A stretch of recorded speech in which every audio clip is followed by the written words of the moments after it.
Hello, everyone, and welcome back. Thanks for joining me again as I discuss the comparisons in episode 10. This episode was titled Make a Wish and covered chapters 51, 52, and 53 of the manga. So let's go ahead and get started. So there wasn't very much cut content, considering we mashed 3 chapters together, which was actually pretty nice. I'm glad that there wasn't very much cut content. We start off with Nene explaining to us that she is actually awake the entire time, and she ends up learning of her own upcoming death.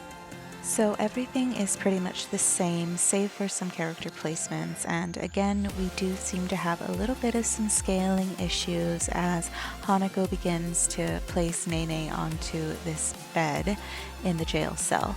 In the manga, I feel like he's placing her into the bed so much more gently, and he even covers her up. That's so sweet.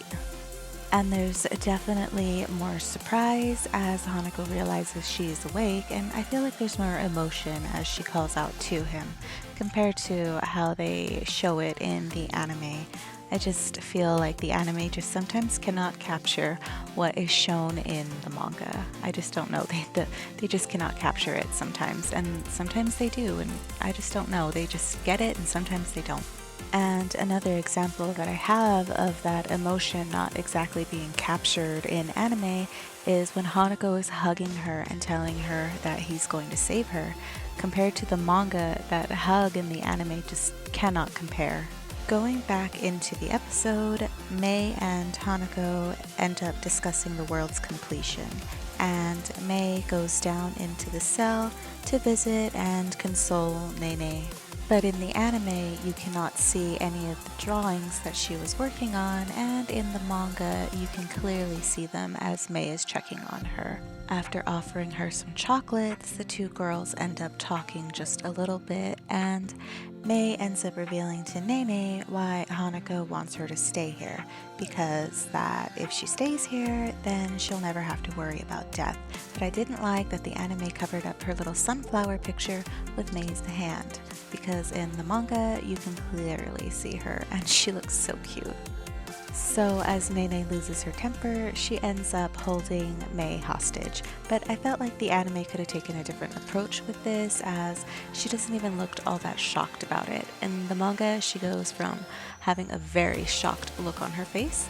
In the anime, she just kind of goes from looking at her to with a calm look on her face to a whatever look on her face. The anime should have taken it where she has that shocked look on her face and then she goes into that smirk.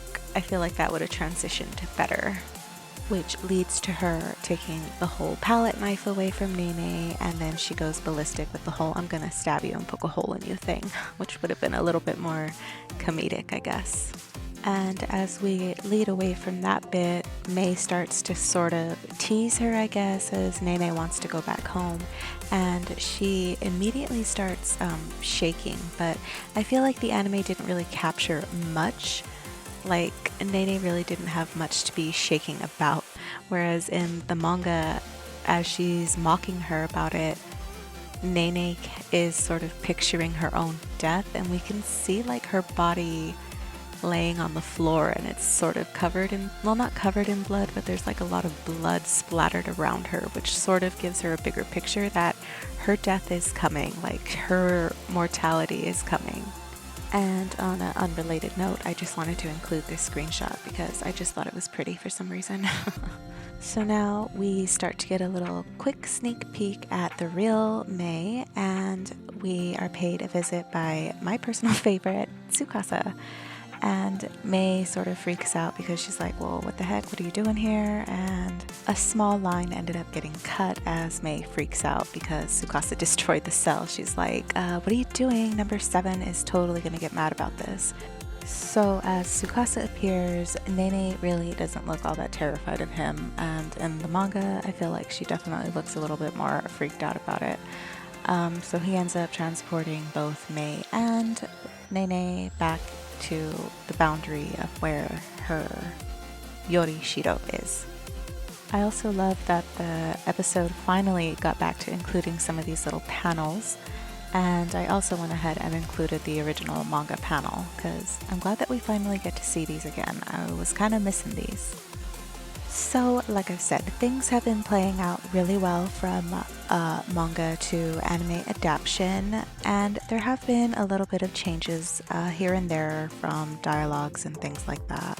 But the biggest one that got to me was this dialogue change. Like, why would Ko say, "Who knew Hanako was even worrying about that stuff?" Like, excuse me? Of course he's worrying about that stuff. Like, all of episode 3 was dedicated to everyone learning about Nene's upcoming death, and all of episode 4 was about trying to get her to have a good time in the spirit realm of the summer festival. Like, what was that? Which is why the line just worked out so much better in the manga when he says, "That's what you were plotting all along." So anyway, Brushi reveals himself to Mitsuba and Ko. Getting back to Nene, she ends up waking up in a hospital after being transported by Tsukasa. She wanders around where she ends up hearing some ghosts or shadow people, which end up being nurses, chit-chatting, and she freaks out and runs away. She ends up running into Mei, and they are both spying on the real Mei. And the manga, she just ends up looking so much sicker, as you can actually see an IV in her arm. And it's supposed to be here, aside from Aoi and Akane explaining to Nene, where Mei talks about her rumor, and we hear about it from her own mouth, where she talks about how the rumor began and what it was. But she doesn't go into much detail as she begins to raise her knife and she's about to stab the real Mei.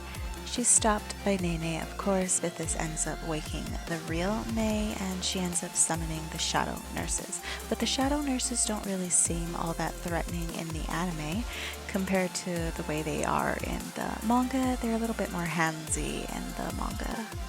As the two girls end up escaping, Nene ends up realizing that this is the same person, only this one is alive, and she introduces herself as Shijima-san. Shijima offers to show her the exit, but it's going to obviously cost her a price, and it's going to be a certain favor. But luckily for Nene, that favor ends up being to share some pancakes. So once again, everything is pretty much playing out just like the manga, even though there are a slight little bit of edits here and there. So as the episode gets closer to its end point, we cut away to Mei sort of freaking out as she's looking for her real self. And we're actually given some sneak peek panels from next week's episode, which is actually taken from the next couple of chapters, which I thought was a nice little surprise. And we see her running down these hallways, and we can see her raising up her blade in a strike position. And then from there, the episode ends and it leads into the end credits scenes, and we learn next week's episode, which is titled Make It About You.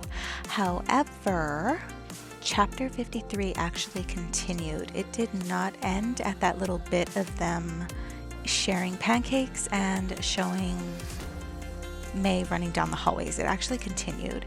It actually explains Shijima Mei's backstory a lot more, and we can get an actual sneak peek into more of what's actually motivating number 4 and explaining so much more as to why Nene might sort of have a little bit of a kinship with the real Shijima, as Shijima is one who died so young and Nene is sort of scheduled to die so young. What I'm thinking what happened is, we're mashing chapters here and we've only got currently 2 more episodes to go, and they have to mash content and they've got to save time. So what I'm thinking is we're gonna end up seeing these panels be put into episode 11. That way episode 11 will feature these missing panels, and it will pick up from chapter 54, 55, and 56, and maybe ending this whole entire season's core on chapters 57 and 58. Since whenever we get approved for season 3 would pick up from chapter 59 and up. since 59 would basically be a filler chapter and episode, it would pick up on chapter 60, which would lead us into the super long arc, which is pretty much 30 chapters long, but I won't get into the next arc. So hopefully, these next two episodes will cover a lot because we've still got a lot to go. We've still got 5 chapters to cover in the next 2 episodes, but they're doing pretty good so far. There's just a little bit of missing edits and of course some missing atmosphere as usual, but fingers crossed, we're doing a really great job, so hopefully things work out for the best. Thank you guys so much for watching. I hope you all enjoyed, and I will be back next week to talk about episode 11 and see how it holds up to the manga. And I will definitely try to update a little bit faster. I will see you all next week. Thank you again.